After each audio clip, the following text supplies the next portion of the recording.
kako dojemaš Katjo kot tujko v tvojem razredu?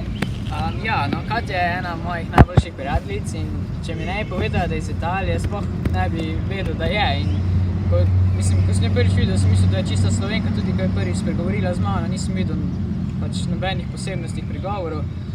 Zato je še zdaj ne dojema kot nekakšno tujko in se mi zdi, da je kot Slovenka in je naša in je res najboljša prijateljica. Ali imaš občutek, da v razredu dojemajo drugače? Ne, mislim, da ne, pa tudi na šoli na splošno se mi zdi, da se je kar že po teh nekaj mesecih na gimnaziji Celje Center nekako privadila na nas in mi na njo. In se mi zdi, da vsi radi poslušamo njene dogodivščine iz Italije in se mi zdi res, da ni obravnavana nič drugače kot jaz in na primer moji ostali sošolci. Ali te moti, da imamo v našem razredu tujce? Ne, mislim, imamo dva Rusa in sicer dvojčka, sta izjemna boksarja in pa tudi zelo dobra prijatelja. V bistvu sem zelo vesel, da sta prišla, ker je v bistvu to edini način, kako najbližje spoznavamo drugo kulturo, jezik in pa tudi nam deva nekakšno splošno izobrazbo glede drugih okolij.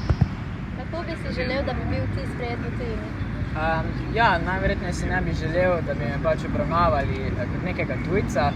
In sicer prvič, ko bi prišel v novo okolje, bi začel iskati prve stike, in sicer čim več prijateljev bi se rad nabral, da bi se čim lažje prebijal skozi to obdobje, ki je dokaj težko.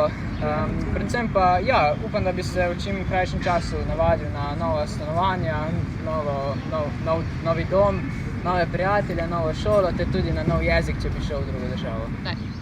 Martin, hvala, ker si svoje poglede na multikulturnost delil z nami. Z veseljem.